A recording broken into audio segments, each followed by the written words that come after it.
Washington is putting a new focus on the rise of artificial intelligence. Senate Majority Leader Chuck Schumer said in a speech on Tuesday that lawmakers must act now to regulate AI or risk catastrophic results. Some experts predict that in just a few years, the world could be wholly unrecognizable from the one we live in today. That's what AI is, world-altering. We have no choice, but to acknowledge that AI's changes are coming, and in many cases are already here.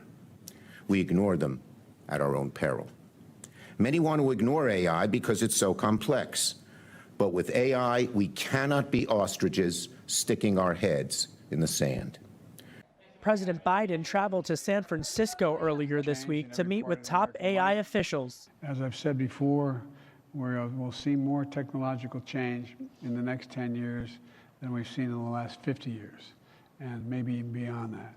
Last year, President Biden unveiled a blueprint for an artificial intelligence bill of rights. He says that any regulations should work to guarantee safe and effective AI systems, protections from discrimination, data privacy, opt-out options, and transparent notices and explanations.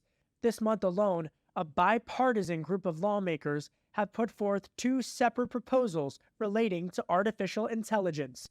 One proposal, backed by Senators Michael Bennet, Todd Young, and Mark Warner, would create an Office of Global Competition Analysis to better understand how the U.S. competes in AI against other countries like China. The other legislation, backed by Homeland Security Chairman Gary Peters, Senators Mike Braun and James Lankford, would require the government agencies to be transparent with Americans when utilizing artificial intelligence. Put simply, the government, under this proposal, must disclose when Americans are talking to a human or a robot. And that's why Dr. Arit Frankel, an expert in AI and geopolitics who spearheads the American Leadership Initiative in Washington, says that policymakers are right to study AI's impacts. I think it's absolutely critical. At this point, we really have no AI governance framework. We don't even have a governance framework for digital technology more broadly.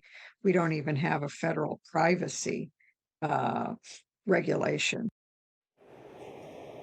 It's not all doom and gloom when it comes to artificial intelligence. And in fact, Dr. Frankel pointed that U.S. innovation traditionally has always been an asset to not just U.S. economic growth, but also to U.S. national security. Artificial intelligence, from the U.S. perspective, the U.S. still has an edge against competitors like China, for example, in the area of artificial intelligence. And it's also helped to fuel a lot of positive growth in the health community for trying to diagnose cancer and cancer prevention. And then finally, McKinsey estimates that there could be anywhere from $2.6 to $4.4 trillion added to global GDP as a result of generative AI per year.